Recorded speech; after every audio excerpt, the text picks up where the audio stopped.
इश्क लगो दी है उनखां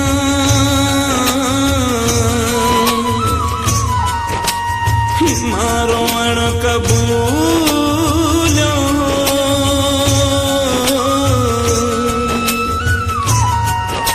सांगी सत्यूं सूर सिरते मां सहण कबूलो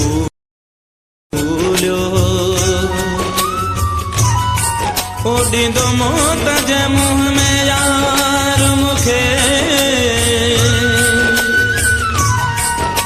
मां मरण कबूलो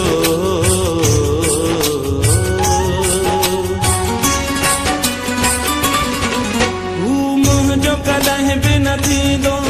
न की मिलंदो हुन जो प्यार मुंहिंजो कॾहिं बि न थींदो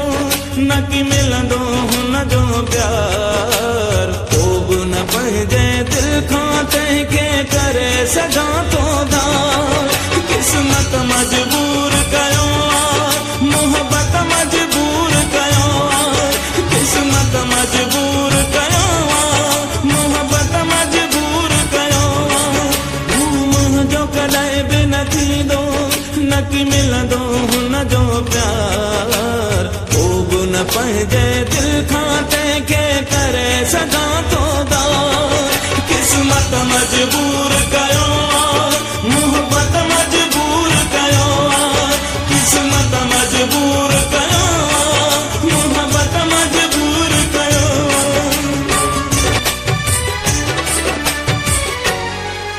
न की हुन खे विसारे सघां थो न की धार गुज़ारे सघां थो सिवा हुन जे जी न सघां थो न की पाण खे मारे सघां थो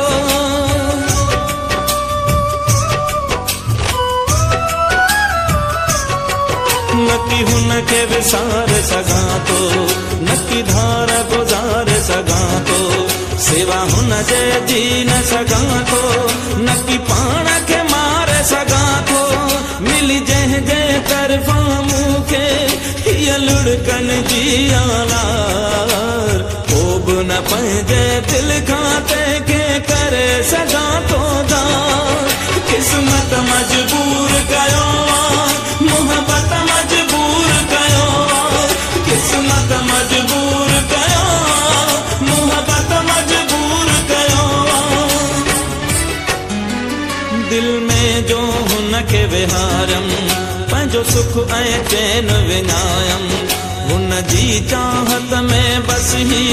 सदमा ऐं सूर पिरायम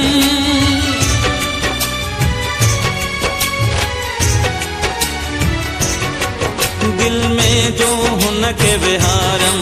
पंहिंजो सुख ऐं चैन विञायम हुन जी चाहत में बस ही सदमा ऐं सूर पिरायम हुन जेकी ॾिनियूं तकलीफ़ूं नाहे तिन जो कोई शुमार को बि न पंहिंजे दिल खां तंहिंखे करे सघां थो दार किस्मत मजबूर कयो मोहब्बत मजबूर कयो किस्मत मजबूर कयो मोहब्बत मजबूर कयो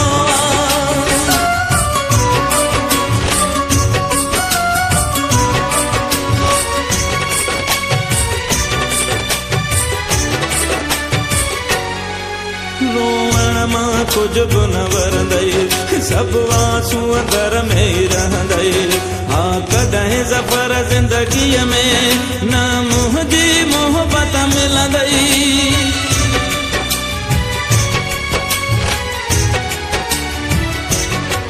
रोअण मां कुझु बि न वरंदई सभु आंसू घर में ई रहंदई हा कॾहिं ज़फ़र ज़िंदगीअ में न मुंहिंजी मोहब्बत मिलंदई कयो साथ ॾियण खां हुनवा सौ सौ भेरा इनकार को बि न पंहिंजे दिल खां तंहिंखे करे सघां थो दार किस्मत मजबूर कयो मोहब्बत मजबूर कयो किस्मत मजबूर कयो मोहब्बत मजबूर कयो थींदो न की मिलंदो हुन जो प्यार को बि न पंहिंजे दिल खां तंहिंखे करे सघां थो दार किस्मत मजबूर कयो